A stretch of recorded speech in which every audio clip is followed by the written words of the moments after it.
Hello, welcome to Prajim Technologies. I am Venkat. This is part 108 of ASP.NET video series. In this video, we'll discuss about raising and consuming date selected event of the calendar user control. This should enable us to understand events and delegates much better. To get the most out of this video series, I strongly recommend to watch parts 106 and 107 from the ASP.NET video series and parts 36 to 39 from C# video series. For your convenience, I have included the links for ASP.NET and C# video series here. So when do we want to raise this date selected event from the calendar user control? Whenever the user selects the date from the calendar, that's when we want to raise this date selected event. The calendar user control as it stands currently has an event already called calendar visibility changed event, and that event is raised whenever the visibility of the calendar changes. So what are the steps to create date selected event from the calendar user control? Obviously, the first step is to create a date selected event arguments class that's going to contain the event data. So let's go ahead and create that class. I'm going to create that class within the calendar user control file. So as you can see here, this class is the calendar user control class itself. And then we have this calendar visibility changed event arguments class, which is going to contain the event data for calendar visibility changed event. Okay, so let's go ahead and create a class that's going to contain event data for date selected event. Okay, so public class, and I'm going to call this date selected event arguments. Okay, and this is going to inherit from event arguments class. Okay, so what event data is this event going to contain? Date selected event, what type of data it contains? It's going to contain the date and time that the user has selected within the calendar control. Okay, so obviously we need a variable of that type to hold that data. So I'm going to create a private variable of DateTime type, and I'm going to call this underscore selected date. Okay, obviously to expose that private field to the external world, we need a public property. So I'm going to create another public property with the same name, selected date, with a capital S, and that's going to expose this private field. And it's going to be a read-only property because we don't want to allow users to be changing this property from outside. So return this dot underscore selected date. Okay, finally we need a constructor which can be used to initialize this private field. So let's go ahead and create that constructor. So public date selected EventArgs, and then to the constructor we want to pass a parameter, and that parameter is used to initialize the private field. So this dot underscore selected date is equal to whatever is coming into the parameter. So a very simple class to hold our event data: a private field, a public property, and a constructor. Okay, so that's the first step. What's our next step? The next step is to create date selected event handler delegate. And we know that delegates are types of function pointers, and the signature of a delegate is very much similar to that of a function. Okay, except that the delegate declaration has a delegate keyword within that. So let's go ahead and create a delegate. And we have discussed about why we need delegates, when we are discussing about calendar visibility changed event. So I would strongly recommend to watch the previous 2 video sessions before proceeding with this video. Okay, so let's go ahead and create that delegate now. So public, we create the delegate using the delegate keyword. The return type is going to be void, and I'm going to call this date selected event handler delegate. So date selected event handler.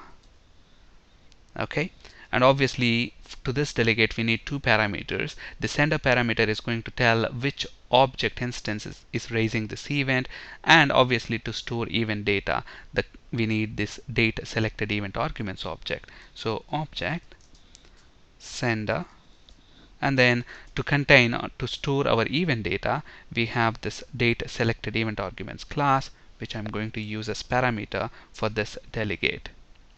Okay, that's it. Now look at this. This delegate will later be actually used to point to an event handler method.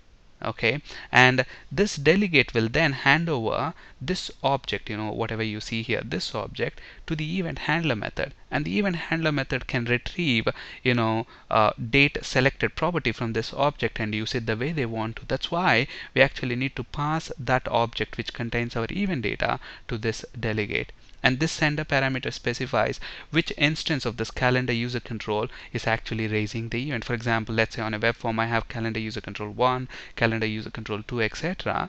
Now if I want to know for any reason which instance of this calendar user control raised the event, I use this property, this object within the event handler method. Okay, that's the reason why we need to create this delegate. That's the second step.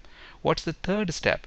Create the event itself, date selected event. So what are events? Events are variables of type delegates with an event keyword in front of them. And we discussed about this as well in the previous session. So let's create that event there. Now event, this date selected event, should be part of the calendar user control class.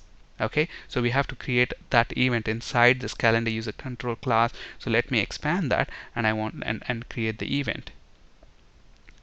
So just like how we have created this calendar visibility changed event, so public, we use the event keyword, and then date selected event handler, that's the delegate, and then my variable or my event name is going to be date selected. Okay, that's the event. That's the third step. What's the fourth step? Create a protected virtual method on selection to raise the event. Now we can raise the event directly, but we spoke about why it is very important to use this protected virtual method to actually raise the event rather than directly raising that in the previous session. Okay, so let's go ahead and create this protected virtual method to do that. So I'm going to create that protected virtual method, and then I'm going to call this method as onDateSelection. So whenever the user selects a date, what do I actually want to do? I want to pass this DateSelectedEventArgs class as a parameter into this function. I'm going to call the instance as e, the variable as e. And now what we need to do, we need to check if DateSelectedEvent is not null, and then raise the event. And again, we discussed about why it's very important to check if the event is not null before we actually raise the event. So if DateSelected, if that event is not null, that's when we want to raise the event. Okay, we checked about the importance of this condition. We discussed about the importance of this condition in the previous video session. Okay, so what do we want to do? We simply want to raise the event. Now when you are raising the event, now look at this.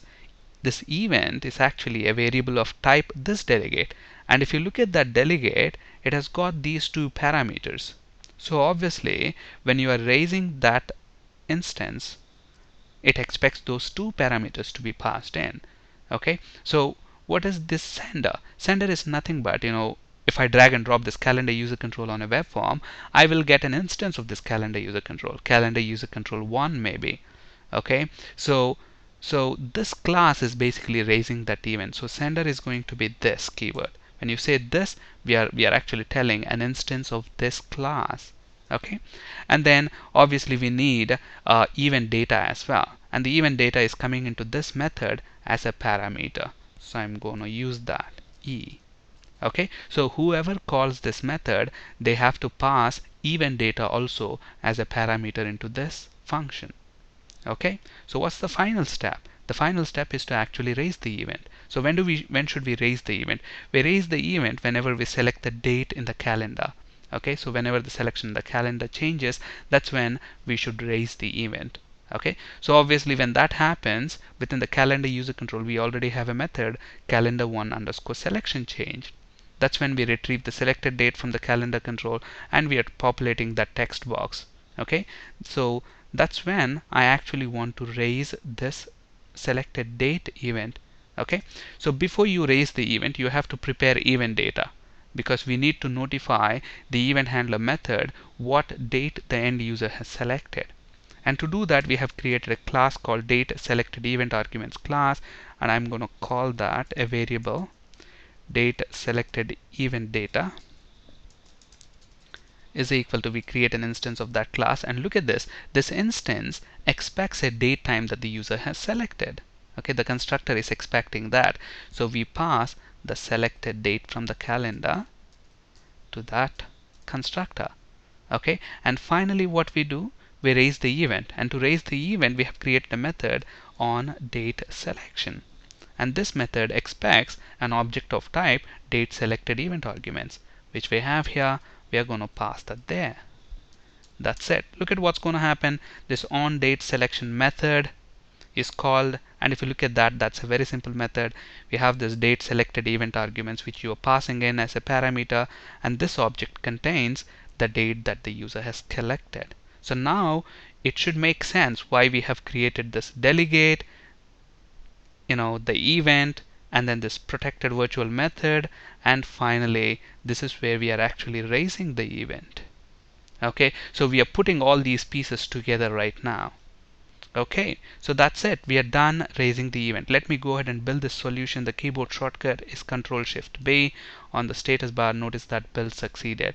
So we are done with these 5 steps, created the event. So what's our next step? Let's use that event or consume that event on a web form. So let me drag and drop this CalendarUserControl onto a web form. So I have this web form 3.aspx. At the moment it doesn't have any controls. So let me drag and drop this CalendarUserControl onto this web form. So we have the CalendarUserControl there, and if you look at the source, the ID is CalendarUserControl1. Now, to consume the event, to hook up the event handler method to DateSelectedEvent of this CalendarUserControl, there are 2 ways to do that. One, you can actually do in the HTML, or you can do that in code. First, let's do that in code, and then we'll see how to do that in HTML as well. So to do that in code, in the page load event of this web form, I'm going to hook up the event handler method with the event of the calendar control. So what's the ID of this CalendarUserControl? It's CalendarUserControl1 dot DateSelected is the event. Okay, look at the symbol lightning bolt. As soon as I say dot DateSelected, then press space, then plus equals, and then look at the look at Visual Studio. It shows the event handler. It shows the delegate that we can actually use to hook up the event handler method. Now I press tab, it automatically generates that code. I press tab again, it generates the event handler method as well. Okay, so let's make this protected, and look at this. This event handler is actually, this delegate is actually used to map this function, to map to this function. So whenever this DateSelected event happens, this delegate gets invoked, and that delegate is pointing to this function. So this function gets invoked when DateSelectedEvent happens. That's it. So what do we want to do right now? We want to, let's say, print the selected date. So response.write, I'm going to say selected date is equal to whatever date the user has selected. How do I get that selected date? Using this object that's coming into this event handler method. So I simply say e dot selected date, which is nothing but DateTime, but I want to convert that to a short date string and print that. So let me run this now. So we are actually handling the event, associating the event handler to the event in the code behind file. I come here, selected date, look at that, selected date is that. Okay, so we have seen how to do hook up the event to the event handler in the code behind file. Let's quickly do that. See how to do that in the HTML. All you have to do is within HTML, in this CalendarUserControl on DateSelected, that's when we want to call this particular function. That's it. So now within the code behind file, I don't have the delegate declaration there. So when I press in Control F5, within HTML we have done the association. So now when I run the project, I should still be able to select the date, and that event should be handled. Look at that, it's being handled. Okay, so this is a quick refresher for events and delegates in C#.